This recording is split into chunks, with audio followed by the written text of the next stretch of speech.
Hello friend, कैसे हैं आप सब। आशा करता हूं कि अच्छे होंगे।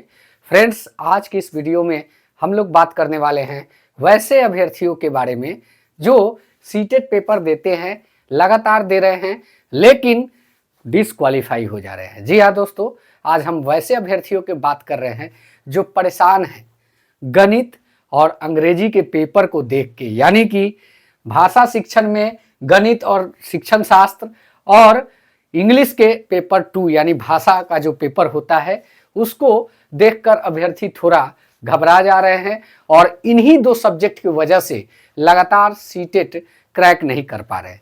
जी हाँ दोस्तों, वैसे अभ्यर्थियों को घबराने की जरूरत नहीं है। आज की इस वीडियो में हम लोग वही डिस्कस करेंगे कि कैसे भाषा के कमजोर छात्र या फिर गणित के कमजोर छात्र इसको क्रैक कर सकते हैं। जी हाँ, बिल्कुल उदास होने की जरूरत नहीं है। हम लोग इस वीडियो में यही जानेंगे कि कैसे हम लोग क्वालिफाई कर सकते हैं। जी हाँ, तो बिना देर किए हुए चलिए वीडियो की शुरुआत करते हैं। आपके स्क्रीन पे दिख रहा होगा कि गणित और अंग्रेजी में कमजोर छात्र जो हैं कैसे पास करें। दूसरा मैटर यह हो जाता है कि भाषा पेपर 2 का चयन कैसे करें। देखिए, आज हम लोग इसी पे डिस्कस करेंगे और बने रहिएगा, अंत तक देखिएगा। तो पहली बात, आप लोग सभी जानते हैं कि सीटेट जो है 5 विषयों के अकॉर्डिंग अपनी परीक्षा को लेता है और लगभग प्रीवियस ईयर के 50% प्रश्न जरूर होते हैं। अगर आप सब प्रीवियस ईयर पढ़ जाते हैं तो 50 अंक का सपोर्टेड वहीं से आपको मिलता है। यानी कि जो अभ्यर्थी प्रीवियस ईयर को रिपीट करते हैं उनका 75 नंबर प्रीवियस ईयर का जो होता है 75 नंबर वहीं से उनको मिलता है। लेकिन इस 75 नंबर में 5 नंबर गलत हो जाते हैं। तो इनका मतलब, कहने का मतलब ये है कि ये 65 नंबर तक आराम से लाते हैं। 65 या 66 जो भी कह लीजिए, ये एक ऐसा औसतन स्कोर है जो सीटेट देने वाले वैसे अभ्यर्थी जो लगातार क्रैक नहीं पा रहे हैं वो इसी के आसपास रहते हैं। 66, 67, 68 यानी कि 66, 67, 68। अगर इजाफा होता है तो 1-2 अंकों का, यानी कि अगर खूब इजाफा हुआ तो 75 तक जाते जाते अपनी दम तोड़ देते हैं। तो कहने का मतलब है कि इस वीडियो में हम लोग वही डिस्कस करेंगे कि बाकी के नंबरों को कहां से गेन किया जाए। क्योंकि हम लोग कमजोर स्टूडेंट्स की बात कर रहे हैं तो 90 में से 66 जो होता है वो आपका होता है 24 नंबर। इसको गेन करने की आवश्यकता है। जी हाँ, 24 नंबर आप कहां से लाए? सब्जेक्ट तो 5 ही है, तीसरा कोई सब्जेक्ट है नहीं।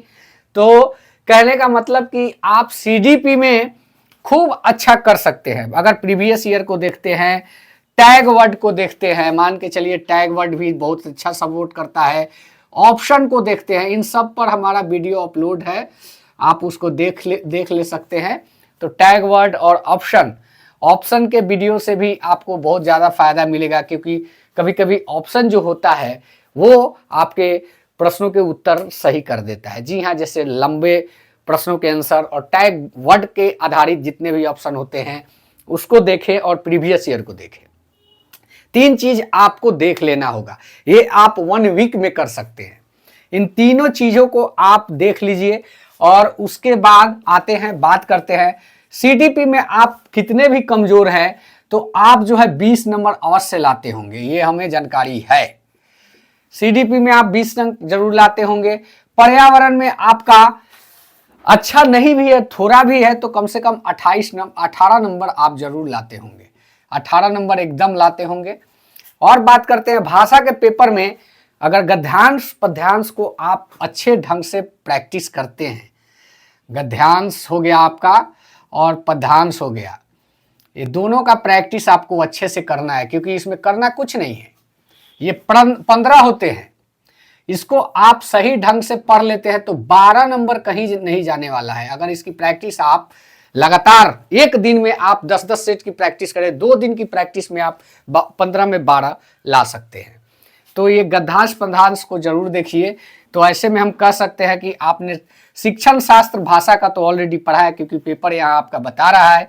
तो कहने का मतलब यह है कि 15, और अगर इसमें भी 12 आता है तो हिंदी शिक्षण शास्त्र में पेपर 1 में आप, भाषा के पेपर 1 में आप 24 नंबर ला सकते हैं। अब बात करें यहाँ गणित और शिक्षण शास्त्र का, तो गणित और शिक्षण शास्त्र में आप ये ना सोचे कि आपको 20 नंबर लाना है। आप यहाँ अगर लाते हैं 15 नंबर भी लाते हैं। और भाषा पेपर 2 यहाँ एक बहुत बड़ा खेल है। जी हाँ, चलिए गणित में हम मानते हैं कि आप 15 ला सकते हैं, मानते क्या है, आना ही आना है। तो पेपर 2 की जहां तक बात करें तो इसमें बहुत सारे अभ्यर्थी गलती करते हैं। क्या गलती करते हैं? अंग्रेजी को सेलेक्ट करते हैं। अंग्रेजी आपको नहीं सेलेक्ट करना है। आप यहाँ देख लें कि आप उर्दू से पढ़े हैं, बांग्ला से पढ़े हैं, संस्कृत से पढ़े हैं, मैथिली हो गया, बहुत सारी लैंग्वेजेस है, आजकल भोजपुरी भी आ गया है शायद। तो कहाँ आप देखें, कहाँ पे आप मैच करते हैं। कोई जरूरी नहीं है कि हम इंग्लिश लेंगे, संस्कृत भी ले सकते हैं। अगर संस्कृत लेते हैं तो आपके लिए चीजें आसान हो जाएगी, क्योंकि पठन को पठनम पढ़ना है, कौशल को कौशलम पढ़ना है। तो आप जो है उसको पढ़ने के साथ साथ पकड़ने का भी प्रयास करेंगे और वो पकड़ में आएगा। अगर धीरे धीरे आप उसको पढ़ेंगे, जैसे दहला के कहते हैं, तो वह उस तरीके से पढ़ेंगे तो वो पकड़ में भी आएगा। तो आप संस्कृत में पेपर 2 का चयन कर सकते हैं।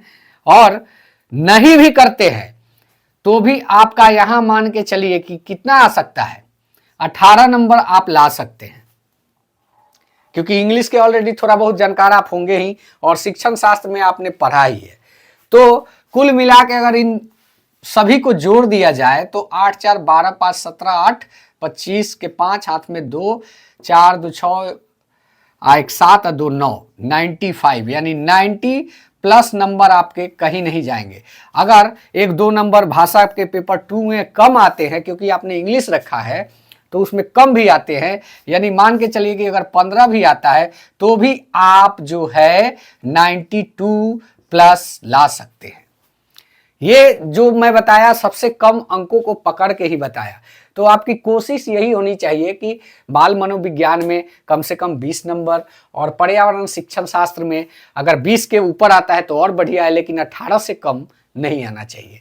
और भाषा शिक्षण शास्त्र में आपका नंबर तो आएगा, क्योंकि आपने गद्यांश पद्यांश को अगर बढ़िया ढंग से कर दिया प्रिपेयर 2 दिनों में, तो समझिए कि आप का पेपर मुश्किल आपके लिए नहीं है। गद्यांश पद्यांश के लिए करना कुछ नहीं है, उस फ्रेज को पढ़ना है और उसी के अकॉर्डिंग आपके प्रश्नों का जवाब देना है। तो यहाँ आपको 24 नंबर आसानी पूर्वक मिल जाएंगे। और गणित शिक्षण शास्त्र में कमजोर भी हैं, 15 की कोशिश आप कर सकते हैं, क्योंकि 15 नंबर जो है गणित के होंगे और शिक्षण शास्त्र के 15 नंबर होंगे। अगर आप मान के चलिए कि इसमें अगर 10 भी आता है और मैथ के प्रश्नों में तुक्का भी लगाते हैं तो 5 नंबर का तुक्का 15 में आराम से लगेगा। तो कहने का मतलब 15 इसमें किसी भी प्रकार से आना ही आना है। और भाषा पेपर 2 में आप की पकड़ अच्छी भी नहीं होगी, 15 भी लाते हैं तो भी आप 92 प्लस ला सकते हैं। तो दोस्तों, उम्मीद करता हूं कि यह वीडियो आप लोग को पसंद आया होगा। अगर अच्छा लगा है तो चैनल को सब्सक्राइब करें। धन्यवाद। जय हिंद, वंदे मातरम।